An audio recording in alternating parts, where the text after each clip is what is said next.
Good evening, everyone, and welcome to another session of our Rusty's Brosis Empowerment evening. We are delighted to, week after week, present to you individuals that have played significant roles in our experience as Rusty's past students, as well as others who have interacted with Rusty's. I've had the privilege of interviewing individuals that I've never met in my life, but yet the experience has been tremendous. This evening, we have the joy of interviewing someone who is straight out of Rusty's. We're talking about none other than Mr. Audley Walker, who is now living in England, which means that it's approximately 1 o'clock his time, yet he's comfortable to share this moment with us. So Mr. Walker, we just want to say thank you for making the sacrifice and making this event possible. How are you doing? Well, fine, thank you. I'm very happy to be here and to at least share my experience with you and also the viewers who are listening. Rossi's past students, Rossi's current students, friends, families, and those who are associated with Rossi's in directly and indirectly. So it is a great pleasure for me to be here. Beautiful. Just want to let you know from the get-go, this moment is your moment in time. Okay. We are celebrating your journey. Oh, thank you. All right. That's what we're doing. We're celebrating your journey. As a matter of fact, because I'm a teacher at heart, I'm going to throw a question at you from the get-go. In one word, how could you describe where you are compared to where you started as a kid? One word. Oh, one word. Whereas I've never done that to anybody, but I'm just throwing that at you. One, one word. I mean, where I started, and I mean, I think probably I am. I mean, grateful. I think that's I'm probably going to use that word because I think one of my cousins uses that word, and I think it's a very fitting, yeah? It's a very telling word. It's gratitude. I mean, yes, grateful. Yes, or blessed. Blessed is probably another word as well that I would have to use. Yes. Beautiful, beautiful. I'm going to give you another one. Unbelievable. Yes. Another one. Amazing. Okay. Yes. Okay. Okay. Yes. Superb. Superb. Compared to where you are. And I'm speaking also for myself because in you, I live vicariously because your journey is not different from mine. Okay. We have crossed the line of impossibility. Yes, yes. And that's one of the reasons why we are so excited, so proud to celebrate you this evening. Well, thank you. So I want you to know that we have many of our graduates that are actually watching right now, and we have family and friends who have gotten used to this forum and excited about what we feature. However, what is more significant is that this is now going to be a record that's going to be available through eternity. It will be available on Google, it will be available on YouTube, on Facebook. So it's going to be there for anyone to research. They pull up your name, it's going to come up. They pull up Rusty's Empowerment, it's going to come up. So this is something that we could refer to, and the generations to come will be able to look at your sharing tonight and say, wow, he did it. I can. Okay? So let me take you back to your early roots. Describe the size of your family. Let me see what type of situation you had at home. What was the size of your family at home? Okay. Well, I had 2 brothers and 2 sisters, and my mother, what I would say will be regarded as a single mother, Carmel Pattison. Although I would say she's a single mother, we had the support of our grandparents. Beautiful. Who had a grocery store in a place called Cascade. That's where I grew up, in fact. And wow, what parish is that? Cascade isn't in where? Westmoreland? Hanover. That's in Hanover, Jamaica. I want to make sure we put it out there. It's Hanover. Cascade yes, in Hanover. Yes, Sweet. that's in Hanover. Yes. All right. So yeah. So I mean, just to say that, yes. So is it, you know, five, 2 brothers, 2 sisters. My sister went to Rusty's. One of my brothers went to Manning's, and another went with me to Rusty's as well, with Paul Hayes. I don't, you know, if you knew him then when you were teaching at Rusty's. So possibly, yes, so that's the composition of my immediate family. But having said that, my family, even though it's 5, you know, I grew up with 5, 2 brothers, 2 sisters.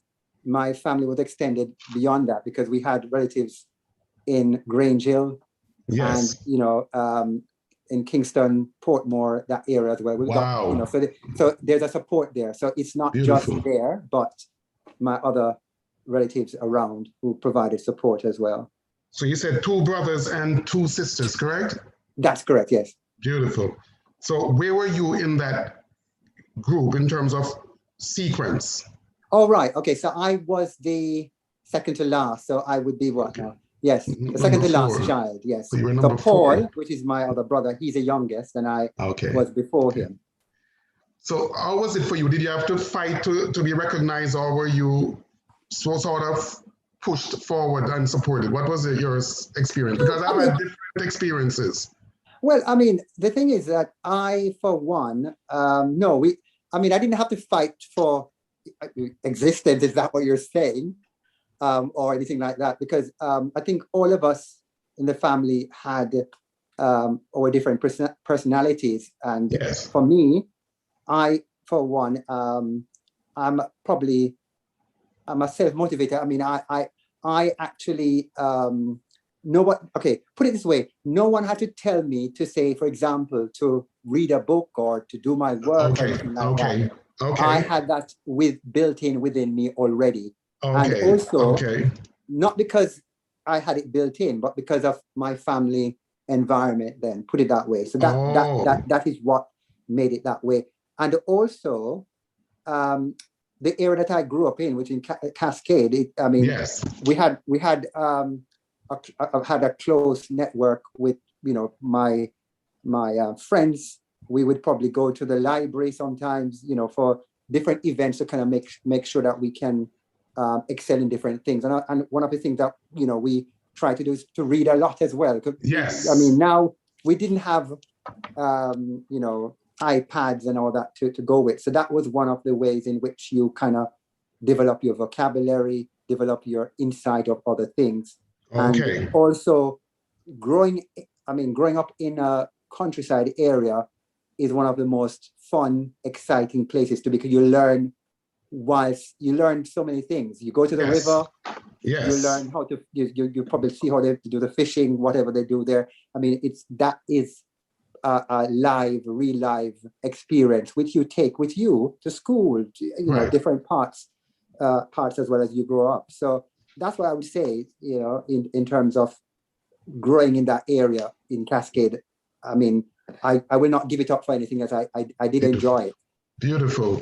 So you had both the natural living, and also you got exposed to the actual other side of town where you know, I guess we'll get into that, but you experienced a childhood that was close to nature, whether it's swimming, birds, going into picking plants and fruits and what have you. Yes.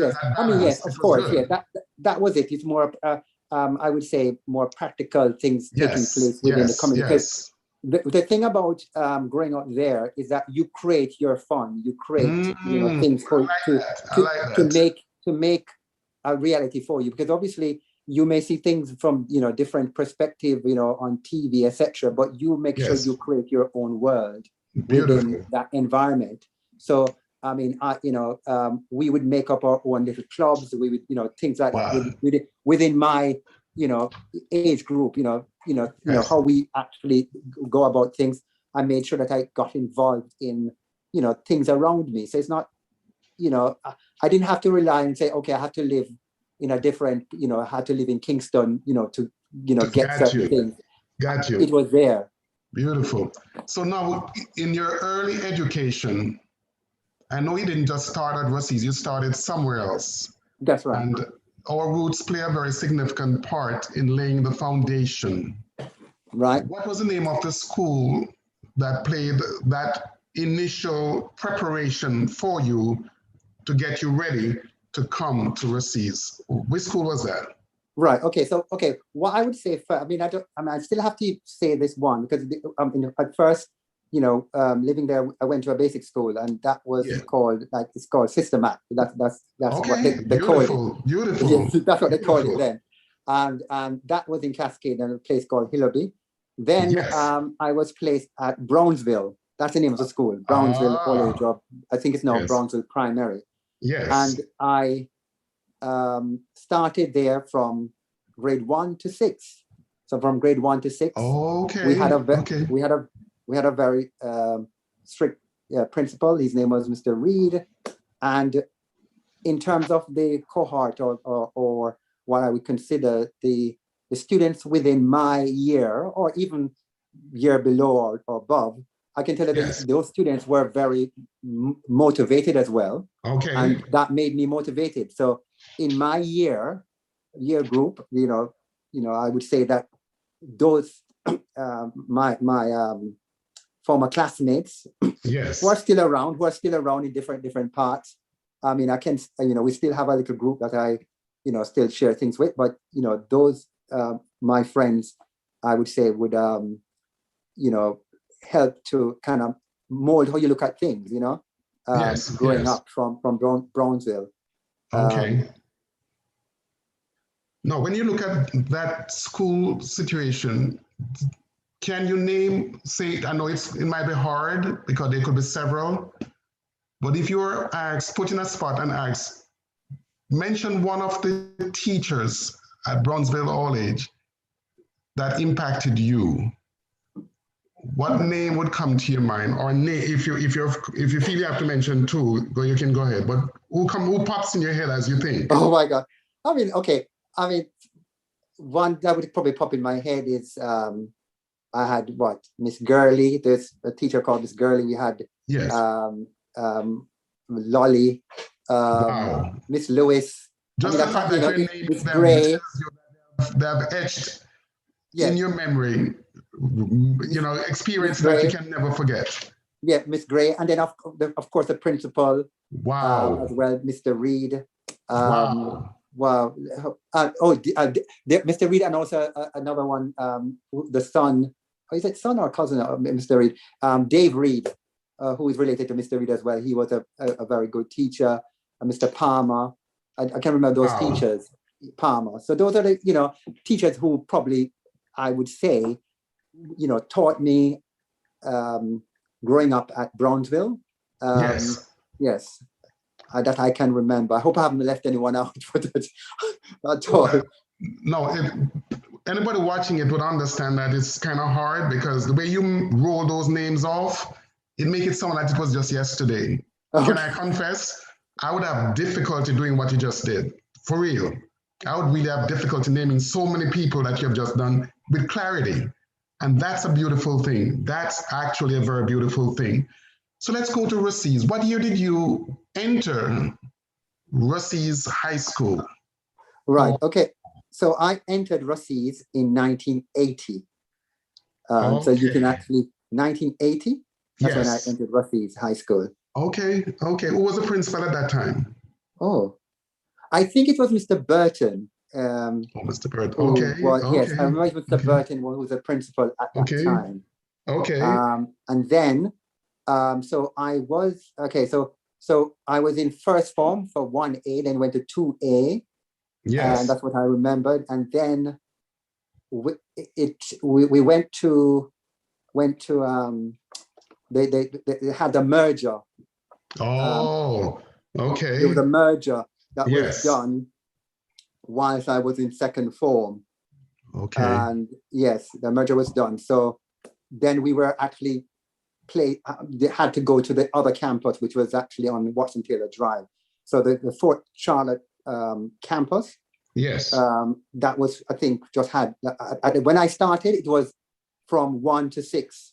And then when they had the merger in the second form, then the sixth formers and so on all had to go to the other campus, which was in Watson Taylor Drive, which is Hanover Secondary at the time. I think it was, and they had that merger taking place. Okay, so how did you feel about the merger when it occurred? And you don't have to, if you want to take because you're legally trained, but how did you feel about it? Because truthfully, I don't have an opinion about it, but do you have any feeling? Can you remember how you felt when that happened?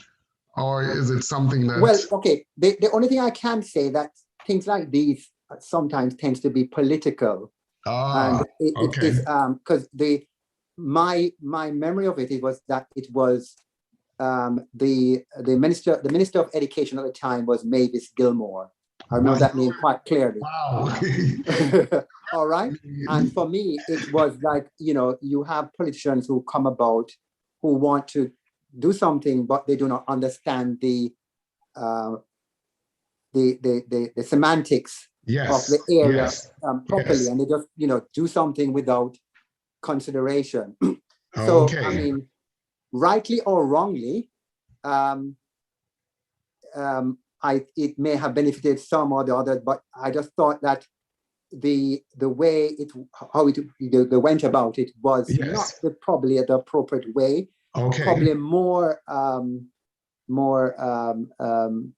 study of it should be done to make sure that both parties, I mean, when I say parties, I mean both schools, I understand. benefit in a good way as well, but not to just do the merger without proper analysis of the entire situation. And I don't think that was done at all.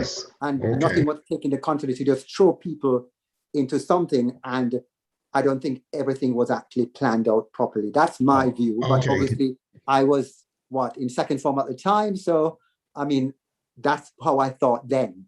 I just thought it was just not the right thing to do at the time. It was a disruption. It was a disruption for us as students.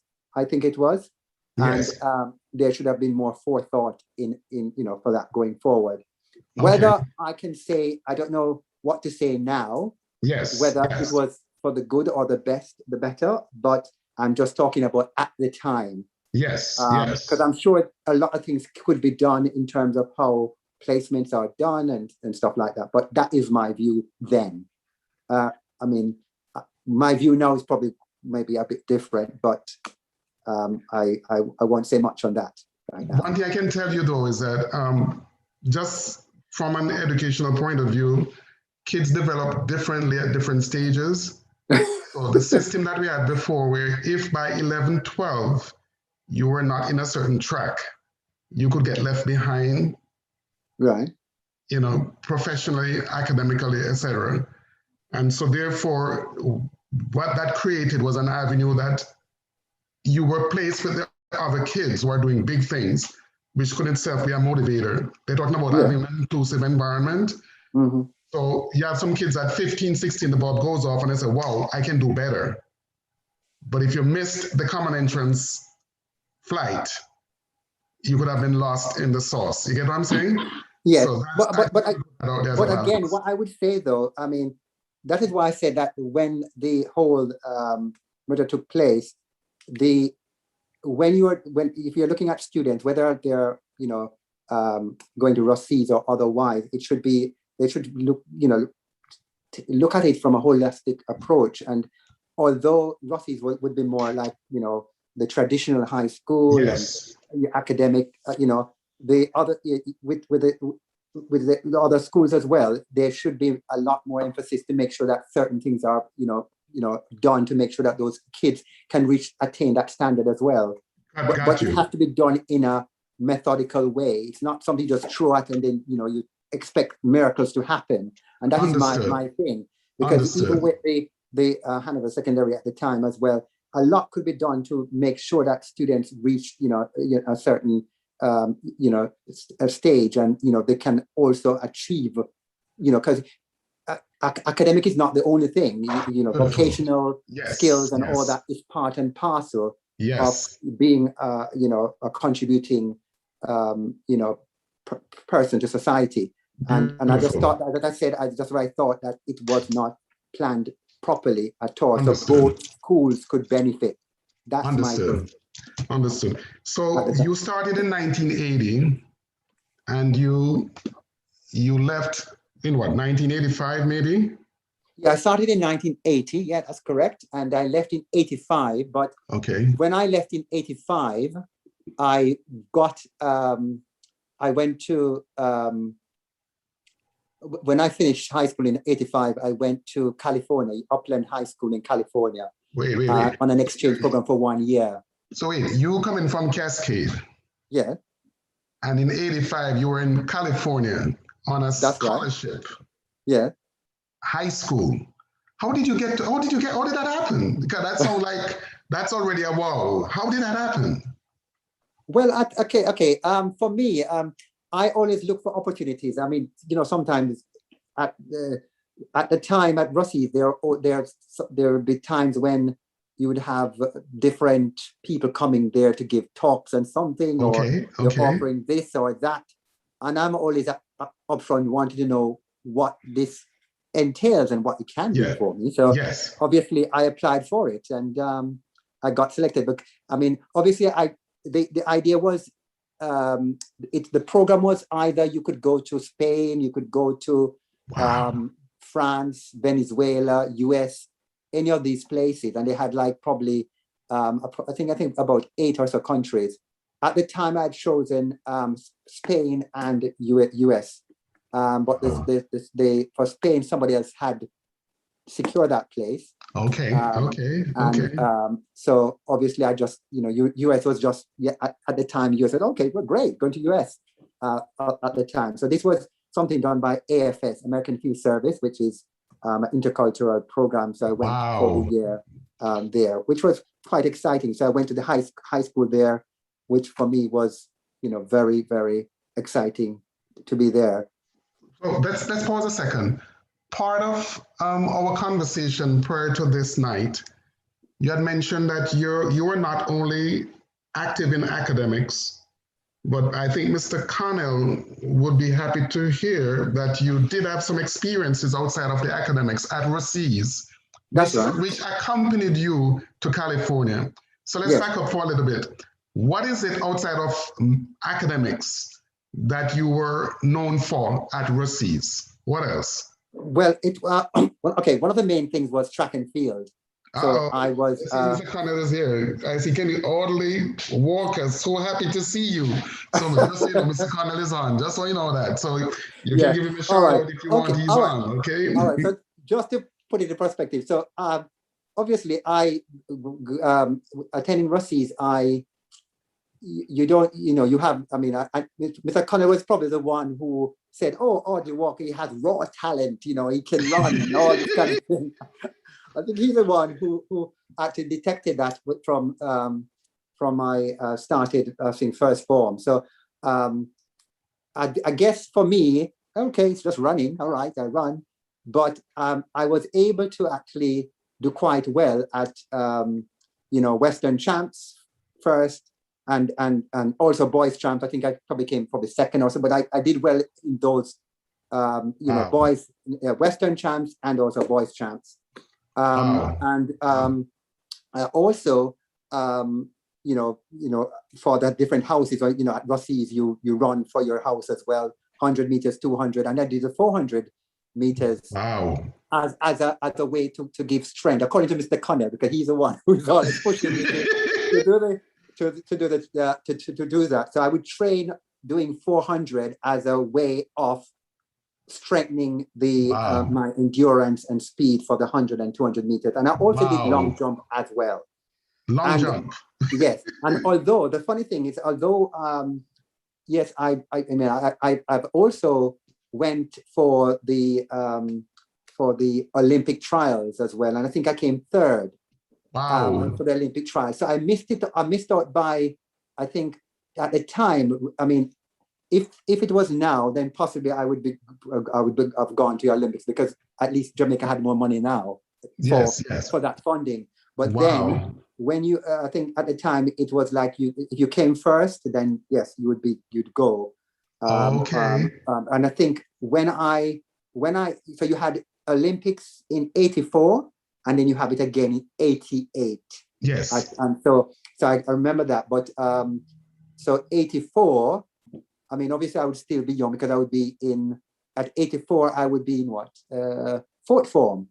I think it was fourth form I would be in, yes, or 11th grade, sorry, 10th grade then at the time. So there was no Olympics in 85, and then it would be 88. Right. But even when I did that, the funny thing is that when I even went to California to high school there, I was fortunate to actually break the school record there as well. Wait. You're saying that too soft. You went to California, which is one of the biggest states in the United States of America. Right. And you broke the high school record. I want to make sure you're right, because I didn't put in any device tonight, but you broke the record. Yeah, that's right. I don't know, PR business at boss. What you said, the 100 meters? So both, because 100, at the time, it was 10.7. And for the 200 meters, it was 20.9. I remember that was a figure. And the high school itself, we have to say, it's called Upland. It's in a place it's located in it's called San Bernardino County. I think that's the county, my memory serves me right. And I was made captain of the high school there, the captain of the track team, which was which was a bit what I would say.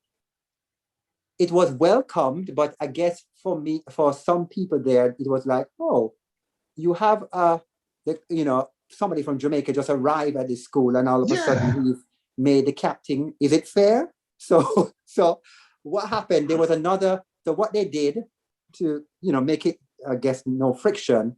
There was another. They made although I was a captain for the team, made the captain. There was another guy as well who is more a U.S. citizen, because I wasn't a citizen of the United States at all. So it was a bit odd for somebody from Jamaica to be the captain for a school when I'm not really a citizen of that country at all. Right. And even so, even for, because there was, before I actually even returned to Jamaica, there was an option for me to either get a scholarship to another school, to university there. But again, it was not a problem because of getting the visas and all that. So I did return. I didn't want to have, it was too much of a hassle and all that. So I did return from that. So the schools there were at the time I was trying to get into was like, I don't even know what chairman colleges or UCLA. I don't know if you possibly UCLA. Yes. Wow. So that was one of what I was trying to, or one called Berkeley, which is in Northern California. So that was I was trying. But as I said, I wasn't a citizen. So obviously there was a lot of the whole thing to get certain things sorted. Right. It would have dragged the whole thing too long. So I didn't stay. So Mr. Walker, pause a second for me. You had mentioned something about the LA Times. Right. So I want you to share with the audience what the LA Times wrote, and then tell us how that made you feel. Because honestly, first thing first, just the cultural shock coming out of Cascade, coming out of Hanover, coming out of Jamaica, in California, the United States of America, first year you put your foot in that school, you broke the records, 2 records, 100 and 200, and now captain of the school team, and now your name is in the LA Times. What did they say in the LA Times, and how did you feel? Don't be shy, because this is real, and oftentimes, especially as men, we don't really celebrate as much as we ought to. You mentioned gratitude, you mentioned blessed. I honestly believe that part of that is actually enjoying the moment. You tell me, because trust me, my name was in the newspaper a couple of times, one for common entrance and one when the University of the West Indies. And I had that paper preserved for years. Okay. LA Times, what did they write? Well, okay, so the LA Times, they were not just the LA Times, but they were local newspapers within that area as well, where I used to live, which is in Upland. And LA Times would actually highlight the fact that when I've actually won the race, yes. one of the things that came was that you have what is known as, they say, Highlander Jamaican jet. And Woo! that was, so I did, I mean, and they said they would actually make reference to, like the Jamaican, jet just, came to the school and he, broken records. So there were different papers actually highlighting that. But for me, I mean, I'm a very humble person otherwise. So even though it didn't, I mean, yes, I mean, I was happy, but it's not like, it happened. So yes, I'm quite pleased, and I represent my country and I represent where I'm coming from in Cascade. And Cascade produced a lot of good people. I'm just one of them. So so that's why I want to make that clear. So it's not just other Cascade, anybody from that area.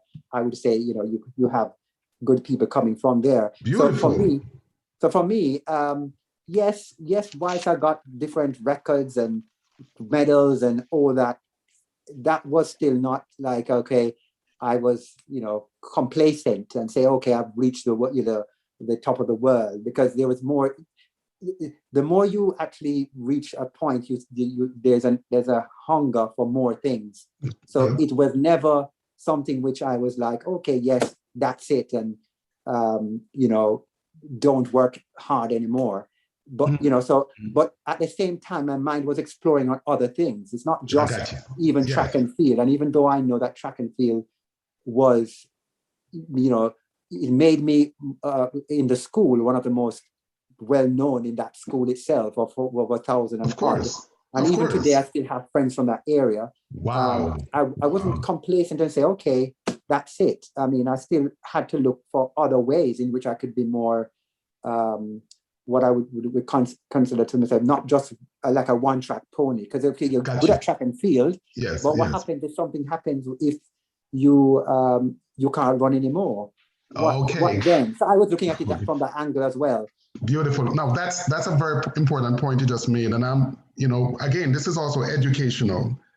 You said, what happens if I got injured? What next? A lot of people don't consider that. What they don't. All they do, they have tunnel vision, and all they can see is just one thing: I'm going to be a superstar, and that's it. But what about a plan B? So I'm enjoying the fact that even at a young age, you were considering your options and you were not leaving anything off the table. That is powerful. I just want to pause for a second. We have a few people who have actually tuned in. Okay, see, I don't know what I touched and it just went off. Okay, I'll get back to it. I wanted to see what comments were here. I'll get back to the stream again because I just had it. But anyway, so you spent a year in Upland, California. And then after that was finished, with all that stuff that you participated in, you came back to Brosis. Yes. What was it like when you returned? Well, I mean, for me, how would I say? I mean, as I said, yes, I didn't get a chance to, get into a scholarship for the university there at the time. Yes. Coming back to Brosis, my plan was, okay, I would go to sixth form, complete my sixth form Brosis, and then consider what my other options are. So I did. I attended, sixth form at Brosis. I was still involved in a lot of stuff. Yes. At Brosis, because I mean, as I said, one of the things I think is quite important, and people should. I mean, there are some people who are very shy, or what I would say, they're more academic, just academic. But I wouldn't say I'm just academic. I would, mixture of both. I wanted to be involved in a lot more stuff at school. And one of the reasons for that really is that because you learn different things which would actually equip you for, different things as you go to in the world itself. So the school, I would say, like at school, at Brosis is like a mini world, a mini world in itself. So when you come out of that school and you go somewhere else and you have to face reality, You would, so at Brosis, you would have your prefects, you have your headmaster, you have your students who, sometimes you would have conflict with them and so on. Out in the bigger world, you have conflict with people. You have conflict with your workmates, and you whatever you have attained or learned within the school environment, it enables you to deal with those issues, within the workplace. Because one thing I would say is that I think one of the things we would say that in terms of behavior, if somebody has if you they said bad behavior or bad attitude would actually lead to bad behavior, and and it's like a cycle. So for example, if you actually exhibit a behavior or an attitude to someone else, that would kind of be contagious, because a person will actually counteract you or face you in a more aggressive manner as well. So I think for me, in general, it's quite important that people are conscious of how they how they carry themselves, and school is where it's at, where students This is so powerful that you're saying, because that makes you sound like an older generation, but that same philosophy is still valuable today. That same philosophy. I just want to pause for a second here. We have a few individuals that I've been watching, and here, Carleen Stewart from your hometown saying, "Welcome, Audley." She also said that Mr. Palmer, Atkinson, Brown, oh boy, so many. So she's identifying some of the teachers that you mentioned. Then Gregory Malcolm, greetings, Audley. Great hearing you. It's been a long time. That's Gregory Malcolm. Mr. Connell, I have to agree with you, Audley. The merge was not done with enough planning. Jay Patterson, yay, Audley. My batch chief 85. Okay. That's Patterson, Jay Patterson. Carleen Stewart says, greatness was in the making from a long time, my friend. Okay, and then Mr. Troy Malcolm, president of Brosis, says, good evening, Brosis viewers, and welcome, Mr. Walker. It's been a while since we crossed paths. So happy to have you on. Okay, Mr. Connell again says, there's a lot of star power in Hanover. Brosis placed in the top 10 at national champs for boys in 1983 and 1984. This man knows numbers. And just by the way, our girls, I think, if I'm not mistaken, placed 7th at national champs just recently, as in last week. The boys placed 18, but the girls were killing it. Just wanted to put that so you'll be aware of it. Well done, well done. Yes. So let's fast forward a little bit, because I know there's a wealth of stuff has happened after Brosis. So you were a prefect, right? Yeah, so school administration at any point in time, were you part of the leadership of the school? Yeah, so in 5th form, yes, in 5th form we were prefects, because at that time prefects, you had prefects at the 5th form level, but most of the senior prefects would be in 6th form. Yes. And then when I went to 6th form, I then became deputy. I became head boy. I think lower 6 I became deputy. Wow. And then upper 6 I became the head boy at the time for Brosis. Wow. Pause. No wonder Carleen mentioned the greatness was in the making. In the making. That's I don't know to say greatness. I mean, excuse me. How many head boys do you have? How many head boys do you have per year? One. Okay. And you were the man. So that's greatness already, okay? Within the sphere that we're talking. It's great. I mean, don't deny it. Your journey has been, filled with so many firsts and so many high achievements and we have just started. So you left Brosis, because I know you have touched a million things after you left Brosis. What happened after you left Brosis? Where did you go? Okay. All right. So after I left Brosis, we had what is known as, I was going to say what is known. There was a hurricane called Gilbert in So I left Brosis in 1988. Okay. And Gilbert was that time. There's a hurricane called Gilbert, and it was devastating. So I know I think it happened in September. Is it September? It did happen. I think it was September, if I'm correct. But so you left Rosis, so I need a job.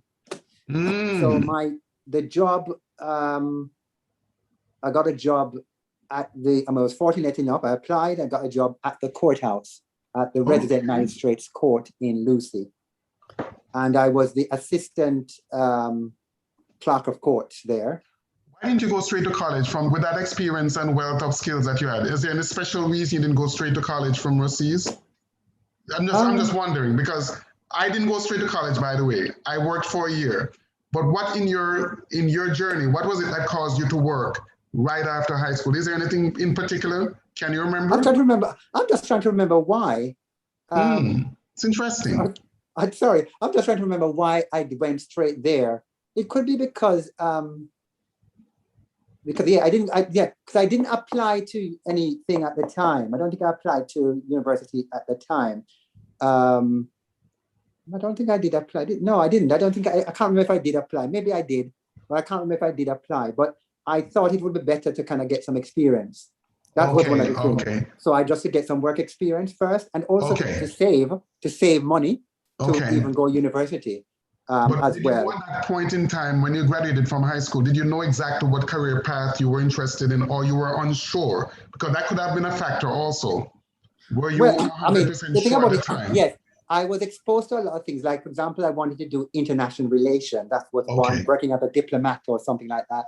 And then whilst I was abroad as well, I was exposed to some kind of legal stuff like, an attorney at law for the city council there, had to go one day there. They had these things that you could go. So I was exposed to that. So that was one other option that I had. But I wouldn't say, I know that one of the principal at the Brownsville was, he was always saying, "Oh, you're going to be a lawyer or something." He always, really?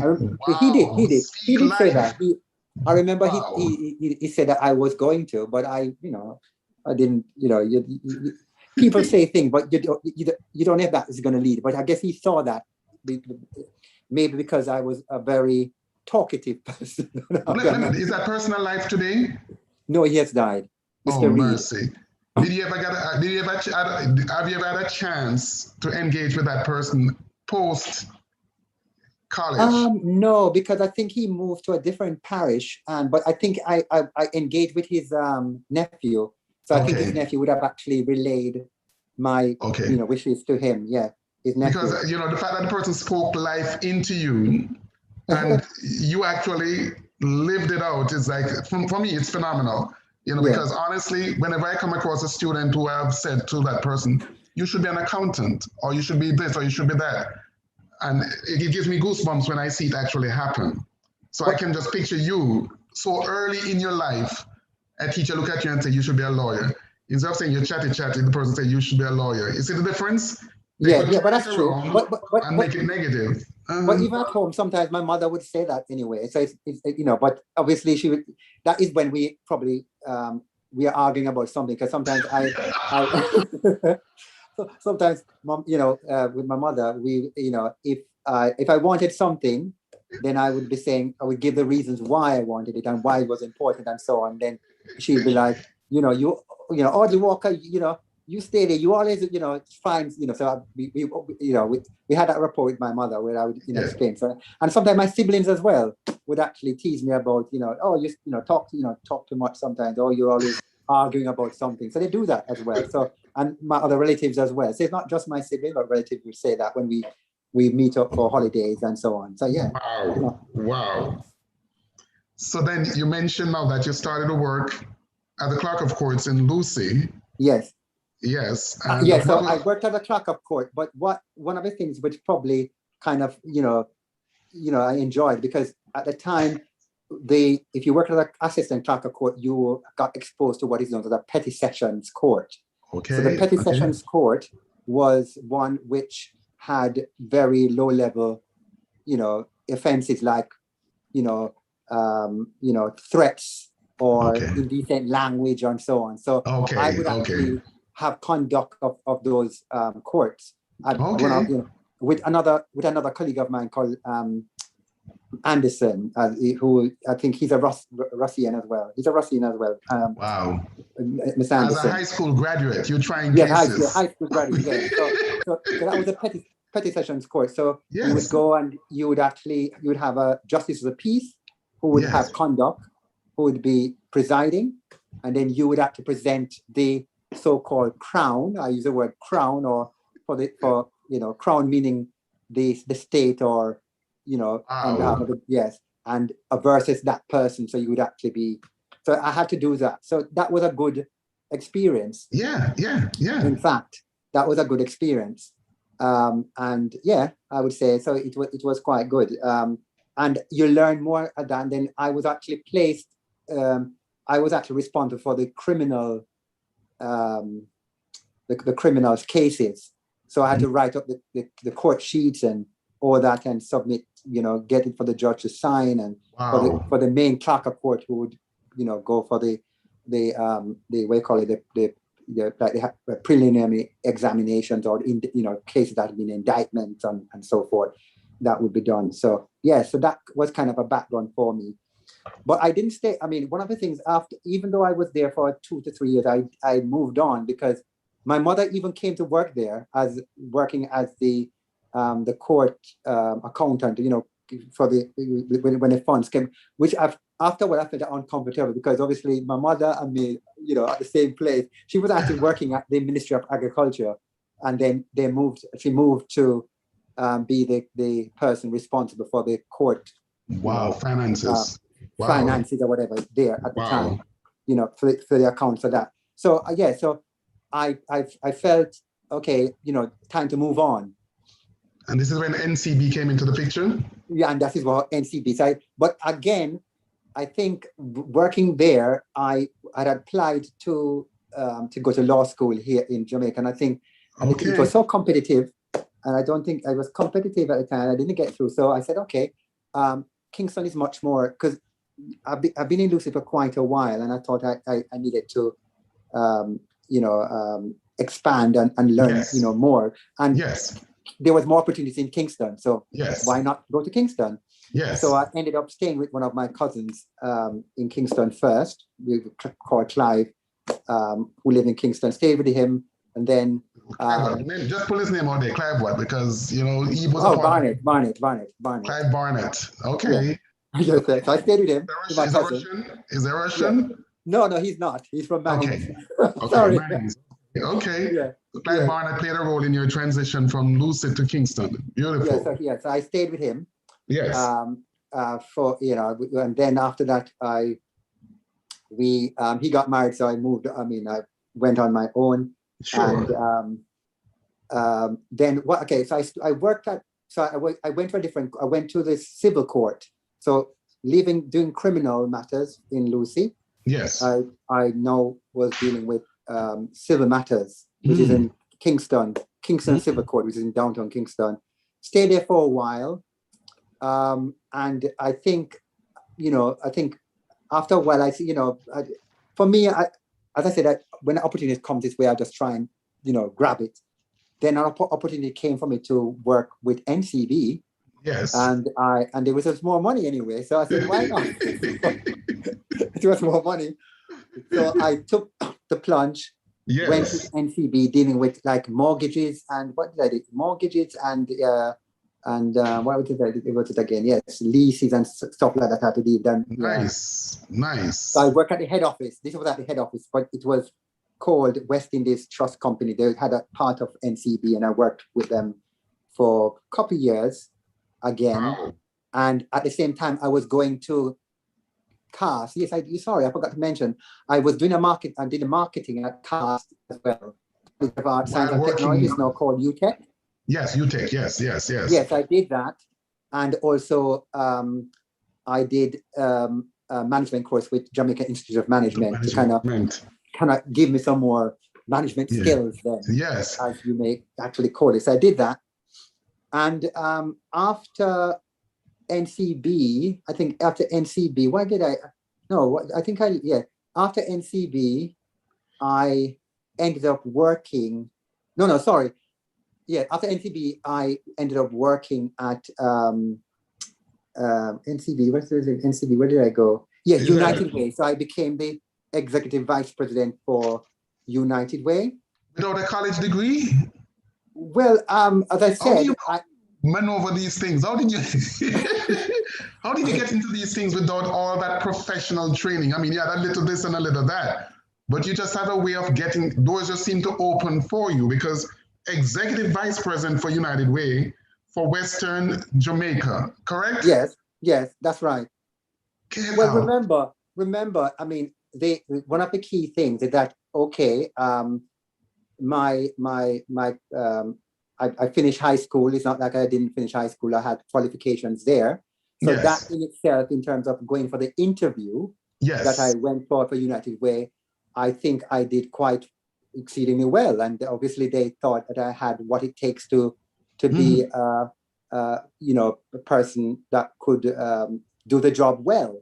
Wow. So even though, I mean, the only thing at the time I did have I had something from Jamaica Institute of Management, so I had that. And UTech, And UTech. So it's not so in terms of but for UTech, I didn't complete it. I think I just things in at the time I know I did the Jamaica Institute of Management and complete that and the marketing. So that in itself helped, and I was still at the time I think I was attending UTech anyway.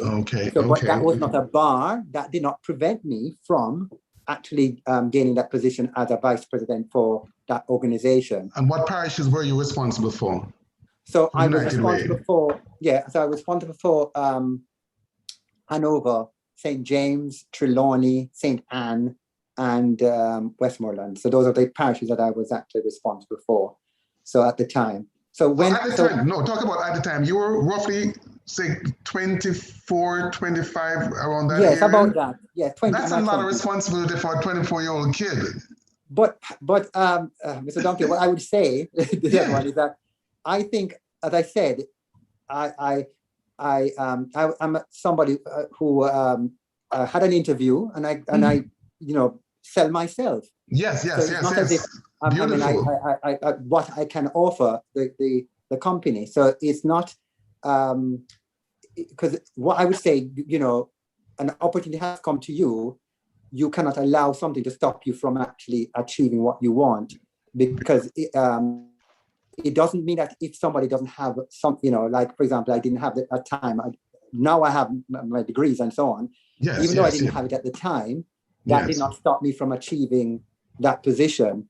And that should not stop anyone. Could you just pause 1 second for me? There's a big takeaway right there in that sometimes we disqualify ourselves by thinking that we're not good enough. Sometimes we eliminate ourselves from the opportunities because we don't even try, because we feel that it's beyond us. What you're sharing with us right here, becoming executive vice president for United Way, which is an international organization. Okay? You're saying that you saw it, you went for it, and the door opened. That's right, yes. For somebody who is wondering what is possible for their life is that if you're passionate about something, put your name on the table. Yes. Sell yourself, because you never know what door will open. So that's a big takeaway, because you live it. And I want to share with you that I've lived that also. So that's a very, very important, because a lot of people live with self-doubt. I'm not good enough. I'm not good enough. I'm not good enough. Go ahead. Well, for me, I've never been like that anyway. So I can say that because, and I can tell you this, even though, so I was actually, as I said, the vice president, but at the same time as well, I got exposure to different things. And I also ended up even working as what is known as a protocol officer for which, indirectly from the Ministry of Foreign Affairs, whereby I was also a protocol officer to the president of Chile when they have big conventions. I'm just telling you, that's my journey, when I was in Kingston. So I would actually be, what used to happen is that they have what is known as the Seabed Authority, or the international, lots of international conventions in Kingston. Yes. So what would happen when you have like the presidents coming from abroad, they would need to have local persons to assist with the, understanding the, the locality and so on. So I ended up being assigned to the president of Chile. Wow. For when they were here, and wow. that meant I would be in the car I would probably be in the front of the car. Then you have the president in the back, and you have a soldier yes. driving the car, from his hotel to the conference center, which is in downtown Kingston. Yes, and yes. back, and that happened over the time that I've been. So every time they had conferences, I would be called to assist with that, and I even worked with like the prime minister of Grenada, right? Grenada. Yes, yes. As well. Wow. So I'm just showing you. So those are things that actually took place whilst being in Kingston and being exposed to different things as well. And then I think what happened is that United Way, they were trying to cut staff, and I was made redundant. But at the same time, lucky for me, again, that's why I'm saying I'm blessed.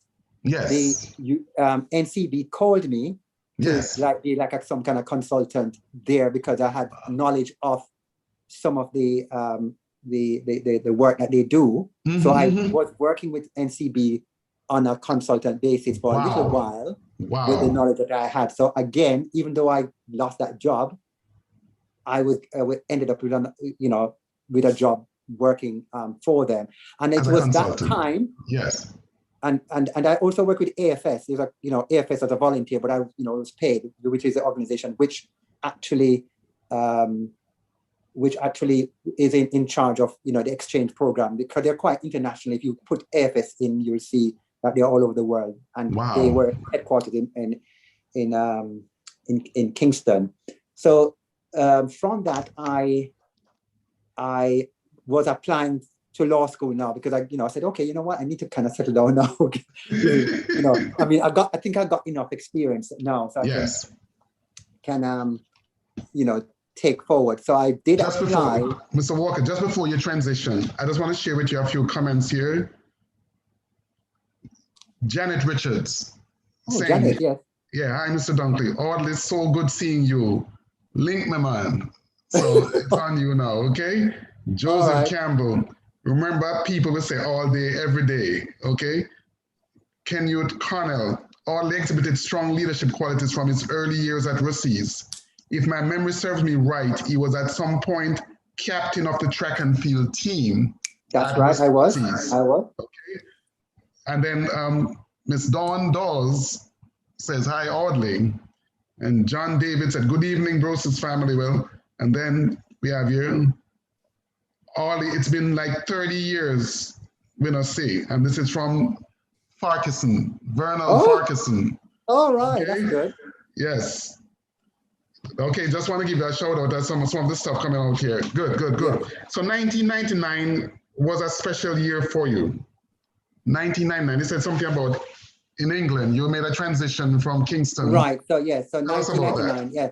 So what happened now, I decided to, I was applying to, to go to, I think I did apply to law school for Jamaica, and, the one for England came up, and I was even thinking of America, but I said, okay, American law is not, it's a bit different. So, English law is probably similar in a lot of ways to Jamaican, because it was based on that anyway.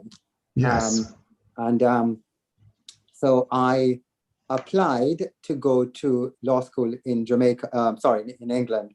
And luckily, the good thing is, as I said, because I was made redundant, I had the exchange rate was quite good. So I had some funds, my parents helped me, my mother as well. So it's not just that, but that helped, because obviously at the time, the rate was very good. So all the money that I had from Jamaica, when you go to England, it's a lot. It's a good amount to kind of take you over to pay for your school fee and all that.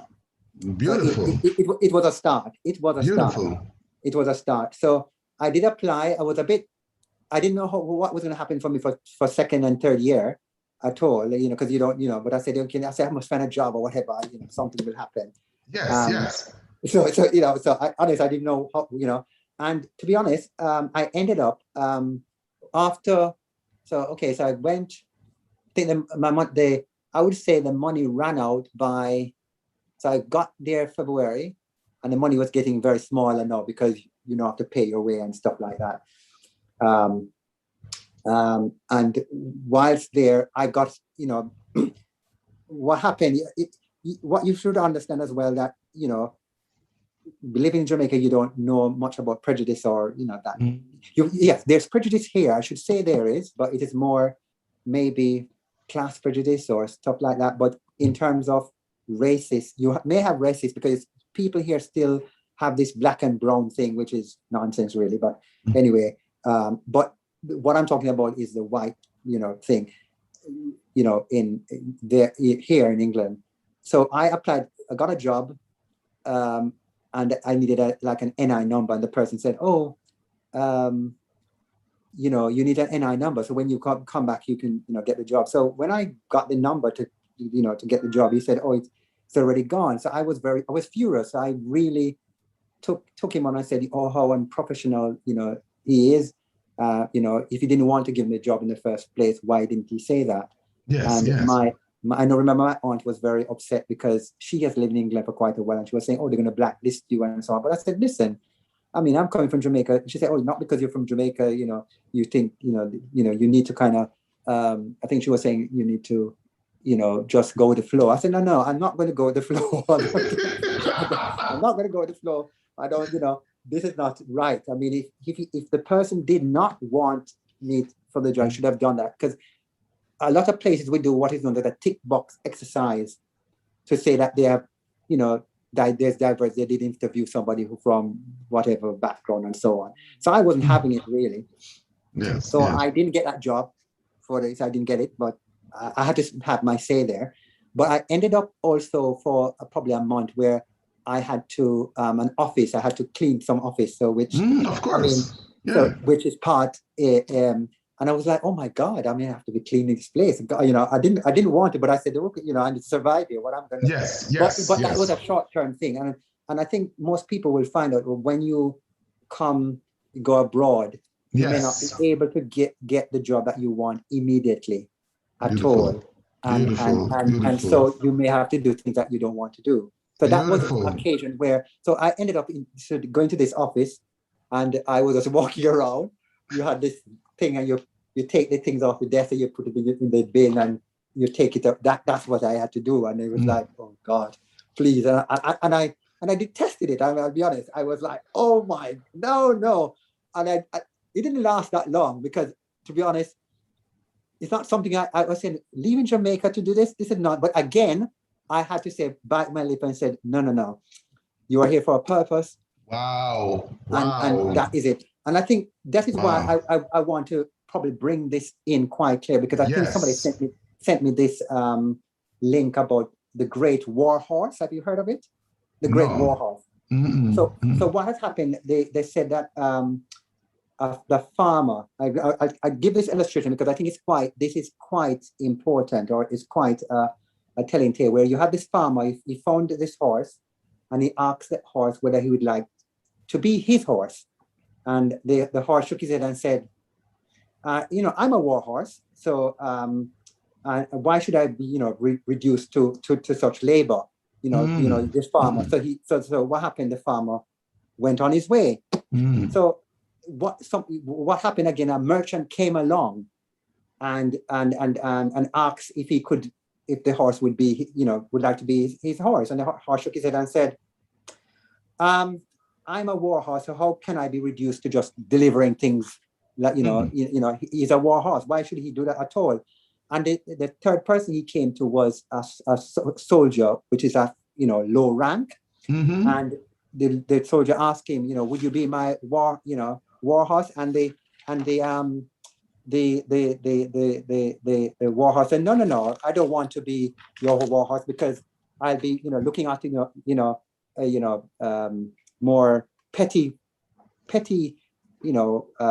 conflicts and battles. You don't want this kind of little if anything, he wants wants to, he's looking for somebody like an emperor who would be that's the type of person he wants to be working for." So the farmer this person left as well, because of what happened. And so what happened now, the emperor did come, and he saw the war horse and said, "Oh wow, this is what I'm looking for all my life." And he asked the horse whether he has had any experience in battle before, and he said no. And he asked him also whether or not he's familiar with the country, the land, the different parts of the country, and he said no as well. So the emperor said, "You know what?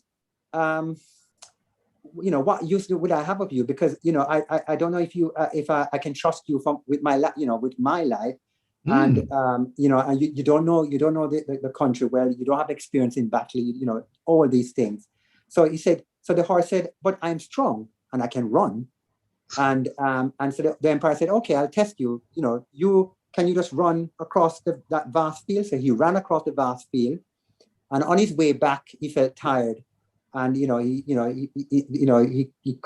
very, very tired. But by that time, the empire had left. So basically, the reason why I've actually shortened the story is that if the horse was actually willing to work for the farmer, he would have built up enough strength to run across the field.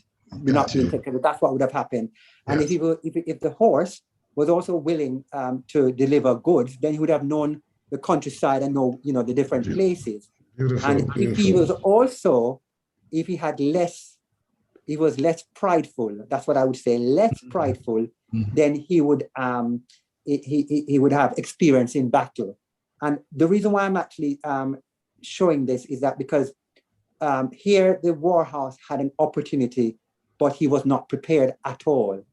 And so what I'm saying here is whatever opportunities that you may have had now, even though sometimes we have an ultimate goal. Yes. It is important that we can learn from these little things. Because with this particular thing, so I'm just saying from my thing as well. Yes.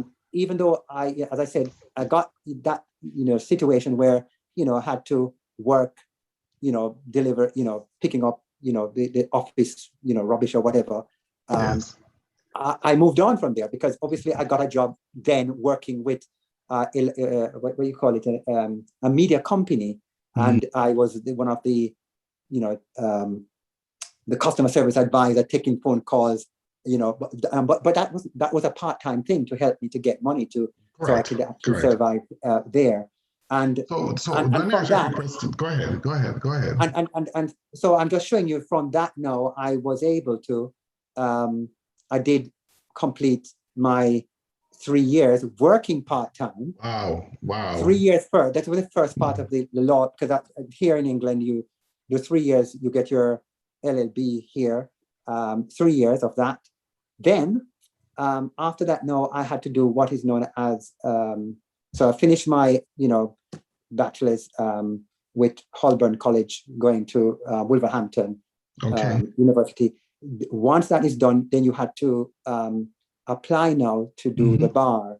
So here in England, you have what is known as, you can do the bar, or you can, you can go the way to be a barrister, or you can actually be a solicitor. The difference between both is that one is an advocate in court. They go in court and do a lot of stuff, on behalf of the client. The other person actually prepares the case. So you would have the solicitors are the ones who would actually, you would approach. You wouldn't come directly to a barrister, about your case. The barrister would go into court and represent, with the solicitor. That's how it works. But if you look at it in a way, it's, I don't know what, I mean, it's very old fashioned here anyway. So in Jamaica, you have just attorney at law. That's it. In America, it's attorney at law. That's it. It covers both. But here, they've actually separated it. That's what they have actually done. In other words, if I have a case and you're a barrister, I can't speak to you directly. I have to speak with a solicitor who now comes to the barrister to talk about my case. Yes, sorry. Wow. Yeah. No, because so that's what I'm saying. It's in that way. I mean, obviously, when we are at if you are at the court, then obviously I would speak to you still. It's not like I'm going, not going to speak to you, but ultimately most of it would come by the solicitors anyway with your case. But as I said, so my journey from that anyway was that I finished that part of it where I, did LLB. Then I had to go to what they call law school again. So you do your bachelor's, so you have law school, you go BPP law school, you do a year, do the vocational training. Then you had to attend at least 12 dinners, which is very, archaic. You wear these gowns and, whatever, you go to these dinners, and sometimes you have to wear a wig or whatever. So it's very old fashioned. But anyway, so you attend these dinners and then you are called to the bar. Okay. That's what happened. So you're called to the bar and you can practice here. But it's very difficult, I can tell you. Yes. My intention was never, ever to live here or to stay here. I must make that clear. Never. Yes. Yes. So my intention was to return to Jamaica. Okay. And yes, of course. Yeah, that was my intention. Never, because I didn't have any. By my father's side, I think we had somebody here, but I didn't have any, reason to want to live here. To be quite honest, yes, I do like Jamaica, and I still do. Yes. So I wanted to return because my intention was to return and then probably work in the court there. Maybe not criminal. I think I would have probably changed from that. I wouldn't work in criminal because probably do something more civil law, non-contentious, because that's what I'm in now anyway. So what happened? What area are you in? What area of law are you in? So what I specialize in after that, I ended up I went to King's College, London, which is part of University of London, and I did what is known as construction law and dispute resolution. Wow. So that is my specialist area. Wow. But I ended up worked for a law firm for probably a year, and then I ended up working with a local authority, and I did contract management or contract law with that kind of thing, specializing contract. Wow. And now I because once you have the degree, you can actually go into anything now. You're quite flexible. So I ended up working in housing now. So that's what I'm doing, more dealing with housing. So although I'm not, working on building big bridges and all that kind of thing, which probably or bigger, it's more housing related, because here they have a lot of the local authorities and so on. They have a lot of social housing. Yes. In United Kingdom. I think the same thing for Canada. I think they would have a lot of social housing. So obviously, some of those housing you would have to deal with cases where if there was people have disrepair, they would be suing the council. Then you had to prepare those cases, the defense, and to make sure you reduce the liability of the council. Got you.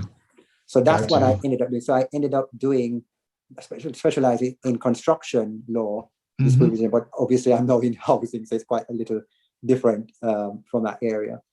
Let me ask you this. Before I do, I'm going to share a couple more comments that are in the chat. Lennox Anderson. Oh, Lennox, my gosh. Well done, Audley. Okay. Errol, me too. Wow. More life, more love, me too. Well done. Again says he used to Janet Ennis. Oh, right, Janet. Hi. Yes. Anthony Ricketts. Hey, Audley, hard work payoff. Yes, that's true, Anthony. That's my cousin. Oh, okay. Jay Patterson says, yes, Audley, sometimes you have to detour to get to where you want to, but look at you now. You are now a lawyer. Well, you are now a barrister. Yeah. And Lennox again saying that speak with authority, my friend. So yeah, well, quite a few people giving a shout out and just celebrating, like I'm celebrating, But looking at your path, you have touched a lot of different things, whether from the banking, the foreign affairs, then you have gone into law. Are there other hemispheres that you plan to conquer, or are you pretty much settled where you are now?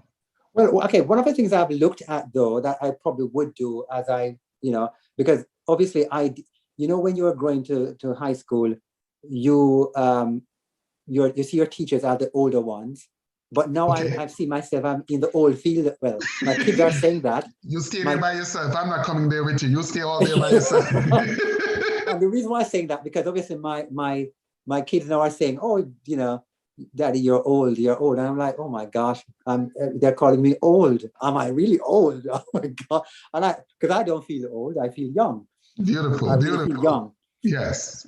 So the thing about it, yes. So my kids have said that. So for me, I'm looking now, because obviously what you do find is that whilst I'm in law, you still, because I think for me, I like to, you know, I don't like to be in something too long. I just like to, you know, something new. I like new things. I like change. I think the word would be change. Yes, I like change. Yes. So what will happen, I think, I'm even looking at it now. Yes. I may even do lecture. I may lecture. I may lecture. I'm thinking of doing that in construct, maybe this in the field that I have actually specialized, which is construction law. So I'm thinking of doing that because that is much more, you know, probably more relaxing or so, you know, after a while. Because to be quite honest, when you start, you know, if you are 20, 21, 22, then you're doing all these kind of things and, you know, coming at you left, right, and center. You want to wind down, but wind down in a much more fulfilling, relaxing way. I don't want to be, you know, constantly being pressured to the core, because that's not life really. You know, so it's important that you work hard. Yes. But as time goes by, you need to wind down. You can't be forever. It's not going to happen. So you have to know how are you going to make that transition. And that's for me. I want to. That's why I said I would probably want to do. You notice I'm smiling a lot? You know, I'm smiling a lot because you're preaching to the choir, because I'm right where you are right there. And I must confess to you that on the Brosis platform, there are quite a few individuals who are still burning it hard. So what you're saying here, that counts that you're giving, that at some point in time, we need to start to readjust. No, so I have to, because to be quite honest, to maintain my sanity or to maintain, I mean, it's quite important that I look at that in the long run. I'm not saying immediately, but that's why I said I don't mind doing lecturing or something like that too, you know.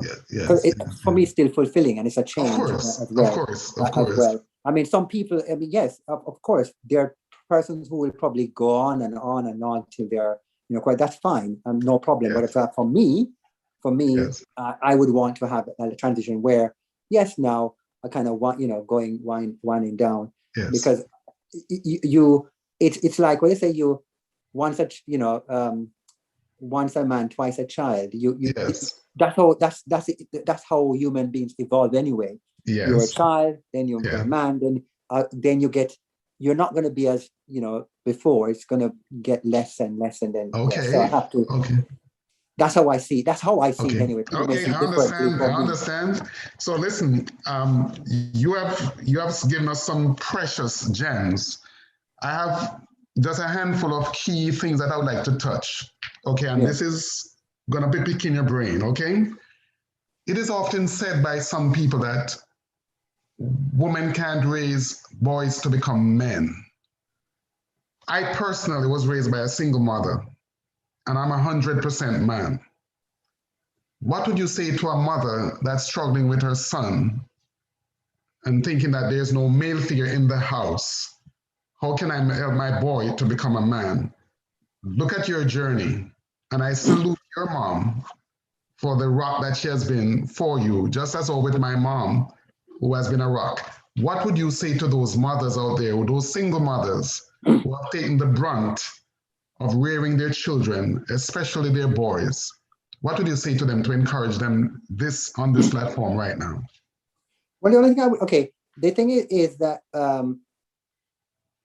for me, I would say that I would encourage those mothers to support their child as best as they can, but also if they have a wider family network, that should also play a part, because for me, as I said, I had a wide family network. I had cousins in Grange Hill where I used to go.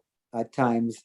I have cousins in Kingston, Portmore area. So it's for me, Montego Bay, so it that is quite important. So I know that for a lot of mothers, it may be that they don't have any other, relatives or nobody they can rely on.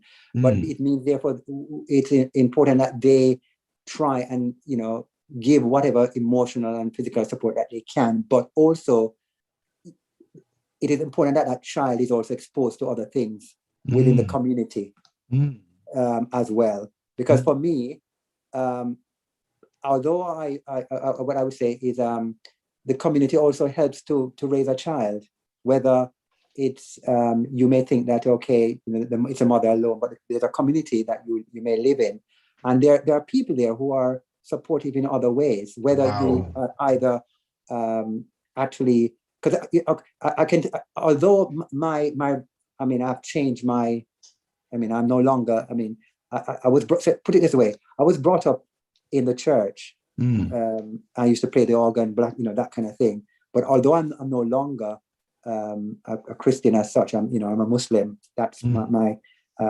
that's what I've actually embraced. I can say that the community that I grew up in, at the time, there was a strong focus on the church, and they played a role and stuff like that. But at the same time, I was involved in things around, and that also helped to mold you in different ways. So whatever community you live in, there would be some kind of either community club or church or mosque, whatever it is there.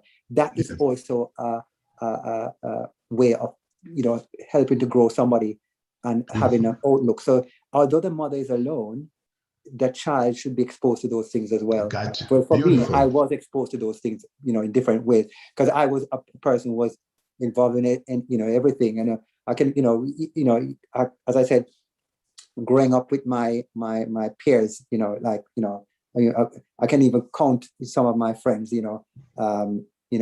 Dawn, Patricia, Karen. I grew up with these people, Dawn, all in Cascade, and growing up with them at school you learn a lot. a lot more, I don't have to name names, but there are a lot more people, so I would say, if you don't have those friends, and who are good friends, or, people who are positive, then that can be, that if you don't have that, then that can, create, problem. But if you have those good friends, it can create positive things for you going forward. Beautiful. So I'm going to shift to a second question. Go ahead. So I would say that a mother who's single should never feel, in this despair, or feel forgotten, because there are people out there who are willing to support. Beautiful. As well. So they're not alone. I wouldn't say they're alone. Beautiful. Especially if you live in a small community. And I know if you live in a more bigger city, you get forgotten. Gotcha. Because you get more forgotten because it's not a close knit. But at the same time, if you live in a city, you are still. It's important that child is become engaged in club activities.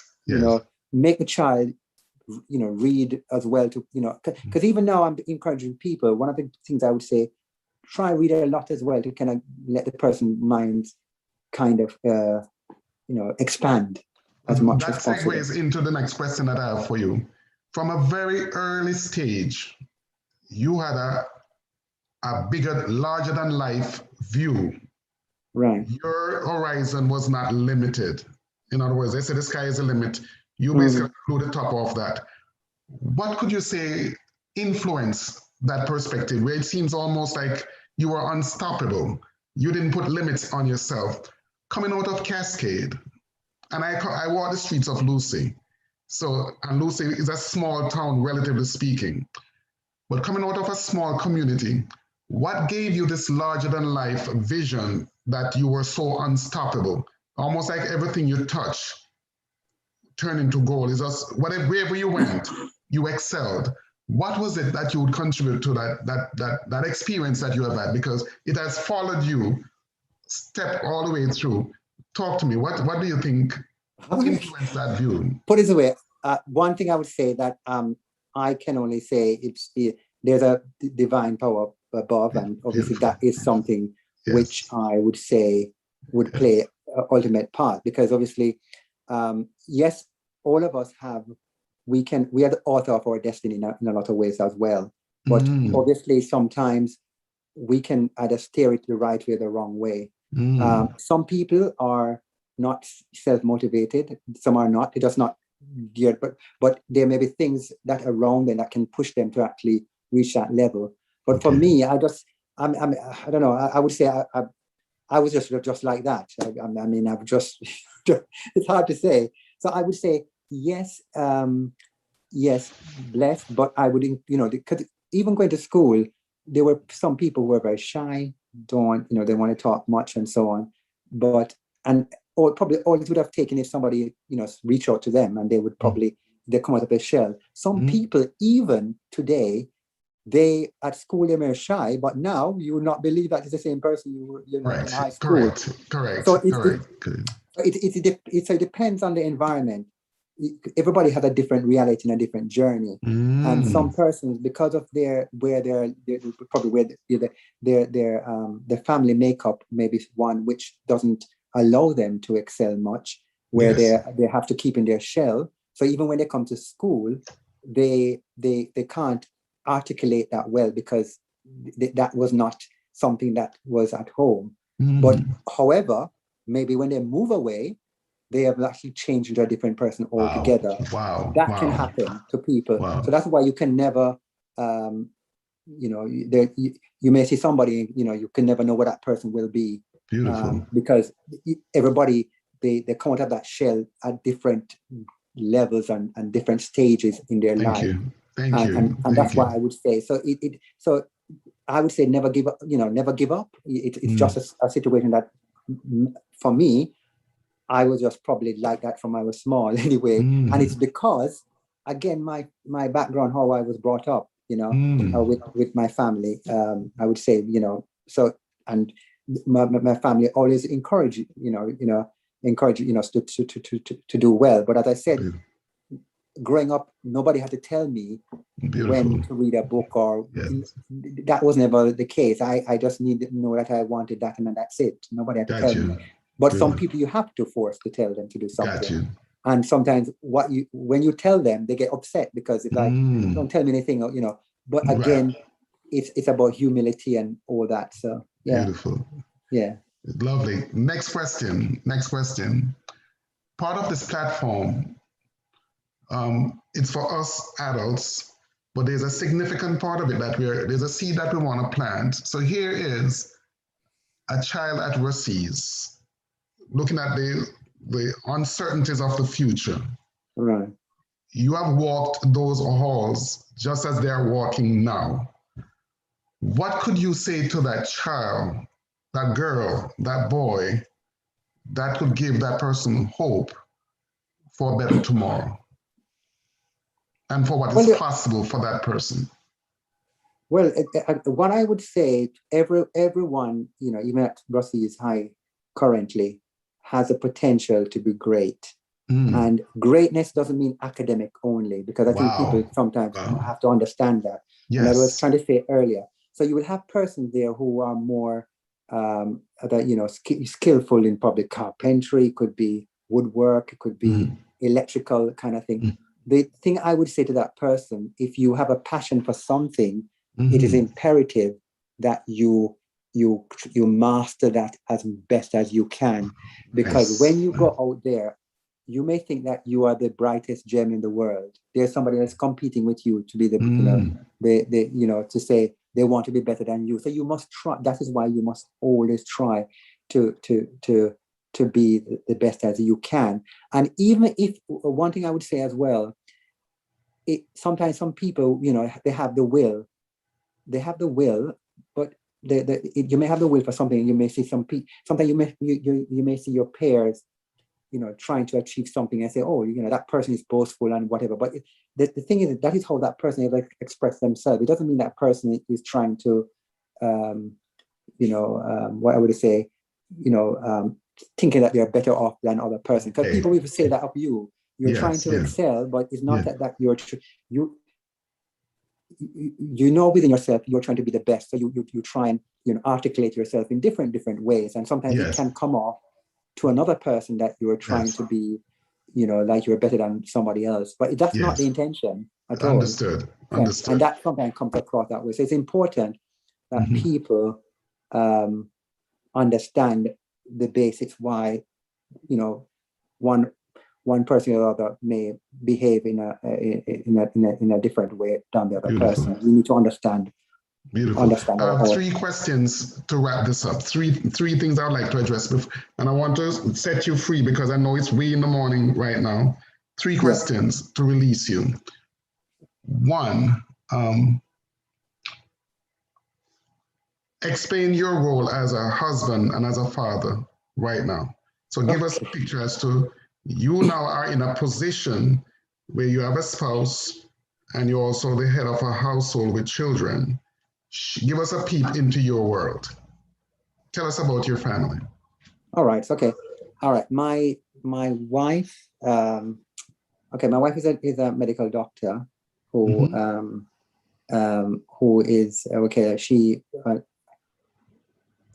I would say she plays a very important role in my family because obviously we have two. I have two children. I have a 16-year-old daughter.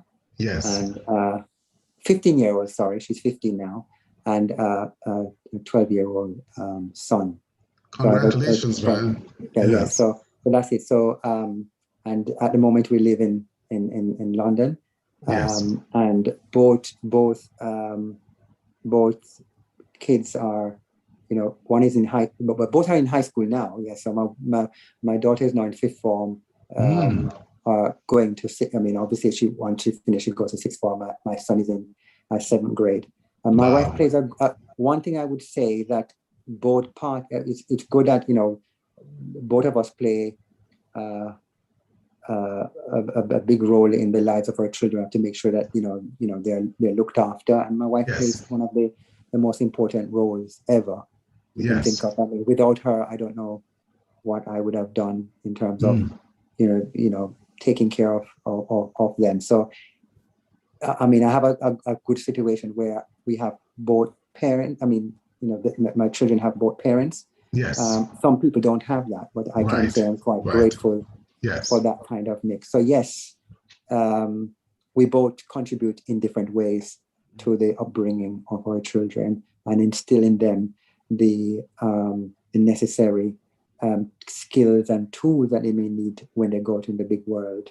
Yes. So we are very much like that with them. We give them the opportunity to expose them to different things. We would go on trips and so on. So that is part and parcel of it. Together, that's important. We do everything we try and do together because that is quite important as well. And I think because of the fact that I didn't have I would say father, because I didn't know my father until quite late. I mean, I knew my father. I mean, he knew of me, but I didn't know him until about 20. When 20, probably late 20s or something like that. Common story, my brother. Common story. Yeah, common story. My journey too. Yes. So that was it. So, but yeah. So I just want to make sure that I have that kind of a more thing that for my family really, which is. Just pause right there. Just pause right there. Is there anything specific that you as a father do with your two kids that is special to you above and beyond just the father role? Is there anything that you want to just give us a peep into your world that you cherish? Any little activity that you, not the four of you, but you try and do with your kids, whether your son or your daughter or both? Is there anything in particular that you? Well, okay. The thing about it, I would say, is that I will sometimes go either play basketball with my son, or even cycling with them. Okay. Cycling, or I would, so we do things together in that way as much as possible. Got you. Beautiful. With the pandemic, not much now, but I mean, obviously we're going to get better. But yes, so those are things that was important. Because you see, if you don't do it now, then when are you going to do it? Beautiful, beautiful. So 2 more questions now. The next one is, well, not necessarily a question, is I would like you to take this moment to acknowledge a few people who have played a role in your development and your success. You know, and this is yours. I would like you to take this publicly because oftentimes things are said too late. Brosis platform is giving you an opportunity right now to big up a few of your family members or whoever have stood out in your mind that you like to acknowledge right now. I'm going to, okay, I will acknowledge all my family members, really, starting from my mother, my sister, Annette, Marvel, Gart, Paul Hills, Clive, Anthony Ricketts, which is Anthony, Colleen, Andrea, Aunt Grace, Aunt Mays, beautiful. Gossip, Kevin. Yes. I mean, those are part of my family. So I have to mention because they are part of how, when I was growing up. Yes, Aunt Rose, I have Aunt Rose as well. So these are all people who I would say, yes, they have played a big role in where I'm at today. And even my grandfather, I forgot my grandfather who's dead as well, but Leslie Patterson. Yes. So all these names I have mentioned, they have played a part in growing up. I hope I haven't left out anyone, but I mean, that's possible. Teachers as well. Teachers from I mentioned that earlier anyway about the teachers from Brownsville School as well as Rossi's. Going up. I mean, you taught me what AdMaths. I think AdMaths is not something that I think, but I did enjoy AdMaths, I must say, because you made it so simple. So yourself, Connell, Miss Malcolm, Mr. Kelly. Wow. Who can I remember? Oh, Miss Mrs. Bowling. I just remember teacher. Wow. So these people, yes, I hope a lot of teachers from Rossi's, I was just trying to remember all of them. Kelly, yeah. So what else did I say? Yes, I hope I can't remember everyone. No, that's okay. No, this was not rehearsed or prepared, but I just wanted to give that platform, that opportunity, because this is being recorded and it's going to be available. And there's some people who need to get their roses while they can hear it, they can receive them. I want to take the time right now to apologize to you because sometimes when I think about the fire that I burnt at Rossi's, I felt that I was very aggressive in my passion to help my students. And I think in the process, some students might have been scarred because I hit hard for those 3 years that I was at Rossi's. So I know that I've pushed very, very hard. Some people were able to handle it, but some people got hit. So if I think about it and I say, wow, how could somebody fail my screen test and pass O levels? I think that was a vicious mindset. I don't know where, that was a culture that I grew up with. So I just want to say this right here. I'm delighted to know that you're a survivor. Okay, as I said to you, you shouldn't feel that way because I as I said to you before, you taught, I did ordinary maths and then you did additional maths, which is much harder. Correct. And I must say that I understood it, although I didn't take it at O level at the time, because when I was at Rossi's, you had the science, I was placed in the science group, and I decided, that I didn't want to do science anymore, because I think by physics, I didn't do well in physics. And I said, you know what? I don't want, and then that's why I switched over to do arts, in that environment. But when I did AdMaths, I must say, I didn't have and it was much, it seemed much easier to me than ordinary maths. I don't know why, but the way you taught it. So you shouldn't feel bad about it at all. I just sometimes think I was very hard. I was tough. I was very, very tough. And Mr. Clark was also very tough. Yes. But I just wanted to put it out there because every now and again I think and I say, man, I must have bruised a few people. The last thing that I wanted to do is, as you look back, is there anything that you see where you could play a role in impacting Rossi's Well, the thing about, yes, I think maybe being a mentor, I think is what I would, that in terms of having a contribution there. So yes, that's what I would say, a mentor, because at least, as I said, everyone has a different journey. Yes, and success for everyone is different. Yes, as well. Yes. That must be made clear. So yes. It doesn't mean that everybody's success is different, and we all have to acknowledge each other's success as what it is. Because even I don't think I don't have any regrets at all about my journey in any way, because I even though if I didn't get something because of whatever, that's beautiful. So be it, but beautiful. Move on. Yes. That's how I look at it. I have no regrets for nothing. Yes. So I look at things more positive. Okay, yes, disappointments are good because it builds you further. Yes. And that's what I would say. So I have no regrets about anything, really. Yeah, there is an energy, there's a vibe of those of us who have walked the halls of Brosis. There is a strong passion to make a difference, to impact the school into the 21st century and the 22nd century, trying to get Brosis back to the place that it was. Yeah. And I honestly believe that we, the products of that institution, could play a visionary part in reigniting some of the fire that Brosis has been known for. And there are many things many individuals who have that vision, that passion, and I'm glad to let you know that the Brosis Foundation has taken the bull by the horn, and we are in the trenches. And just the fact that you were able to make the sacrifice to spend this time with us says something. We appreciate you, and we appreciate the time and the sacrifice that you have made to make this possible, because this is proving that Brosis is no joke. Brosis is a success, and we are determined to preserve that legacy. I just want to finish with a few fast comments, and then we're going to close. Carlene is saying, in other words, he gets bored easily as you were contemplating what you're going to do next. Carlene, who knows you for a long time, is saying you get bored easily. You always want to do something new. Okay? Django Fraser, good to see you, brother. Great inspiration.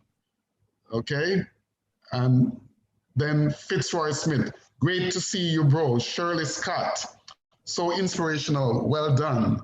Okay? Jay Patterson, Audley, I'm so proud of you. Jay Patterson mentioned Miss Bolin. Then Gregory Malcolm, the wells are visible, Mr. Dunkley. Django, I admit I can relate. Gregory Malcolm's throwing shades, Gregory Malcolm, well said, much appreciated, Audley, inspiring story.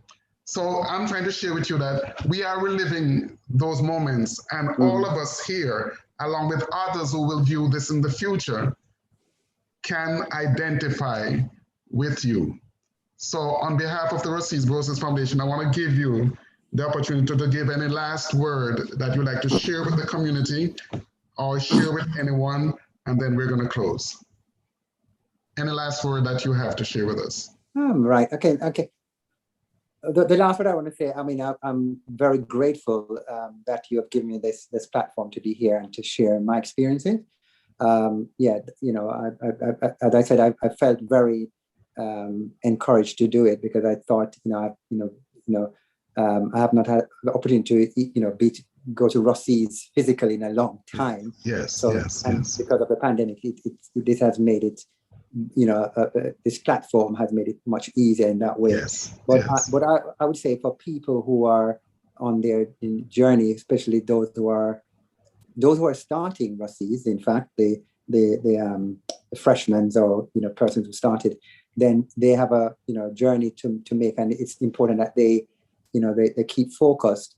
And even though they may have access to what I would say to new technology, I would tell them to still try to read, because to build up their vocab, because sometimes with the technology, you don't get a chance to do certain things with it. So I would want to encourage people to still do that.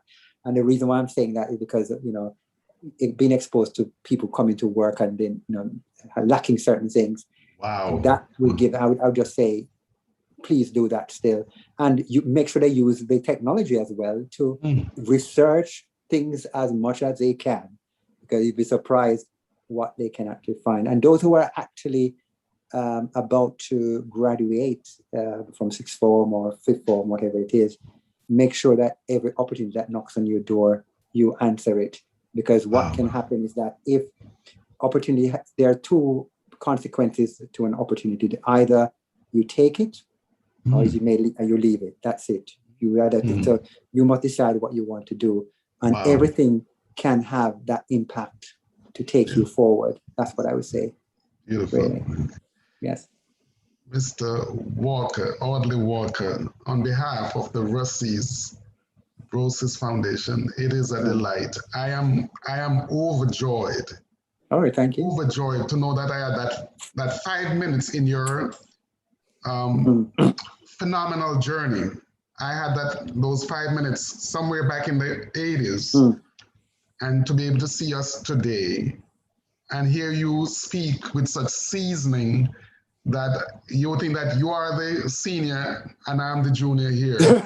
But I'm not owning some of the stuff that you're owning, I can do a lot of stuff that I used to do. I don't know about you, but I can. So I just want to say on a serious note that your presence has made a significant impact to us.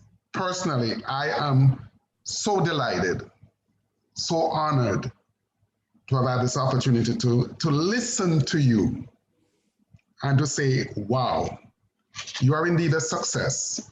You are indeed a trailblazer. You are well accomplished. And your legacy, I would love for Russies to be aware of it so we can celebrate it and also be inspired by your legacy. Thank you so much for coming.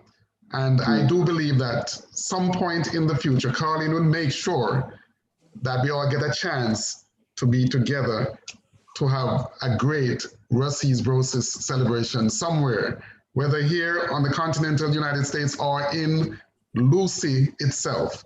Okay. But something is going to happen when time allows, time and season allows, where we can just come together and say, look at us. Wow, not so bad after all. Okay. Again, thank you so much and continue. I love the fact that you identified gratitude and blessings, because truthfully, at the end of the day, it is the Almighty, it's the Creator who has given us such great opportunities and who has preserved and kept us. It's not of our own strength. And I'm so glad you acknowledge that. Blessings. And I want to give all the best to all those who have tuned in as well. And all my, former classmates or whoever, who are on it, everyone who have actually given their comments and so on. I really appreciated it. Really good. And hopefully I would be able to see people in person pretty soon. I can feel it. I can feel it already. I can feel it. Okay. Take care. Okay. Take care. Have a great evening. Good. You too. Thank you. Thanks a lot. Goodbye. Okay. Bye-bye.